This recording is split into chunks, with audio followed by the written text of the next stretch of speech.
Today in News Tech, YouTube blocks ads on climate change denial videos.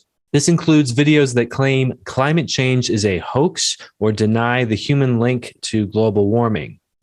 YouTube says that advertisers don't want their ads linked to climate change denial material, and creators don't want those ads on their pages. I don't really think that's the whole story. I'm sure that they could have made this just an option in Google Ads so that an advertiser going in there would have seen a checkbox to opt in or out of climate change denial videos. It could have even been the default to have been opted out. It's interesting that they just removed it as an option completely. Speaking of ads, I should note ads discussing climate change denial will be allowed, so you can still have your denial videos run as pre-roll ads before other types of videos.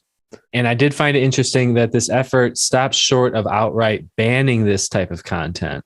After the recent ban on anti-vax content and some of its most prominent creators, I'm wondering, was the demonetization route taken here because of the backlash received there? In our view, this is going in the right direction. Rather than using censorship to shut down the conversation completely, YouTube is taking the economic incentive out of creating this type of controversial content.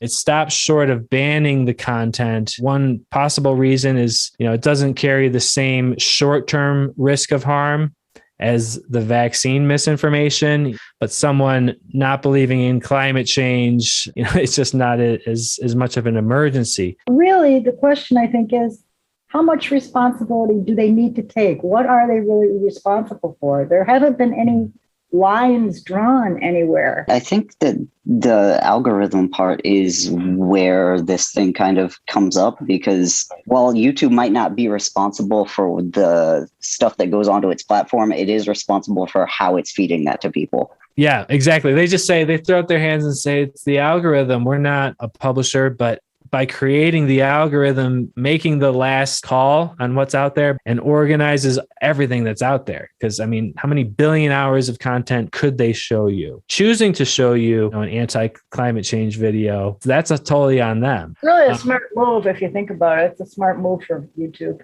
Thanks for watching Today in News Tech, the podcast covering innovation in digital journalism. You can follow us on Facebook, Twitter, and subscribe on YouTube or any of your favorite podcast apps. We'll see you tomorrow.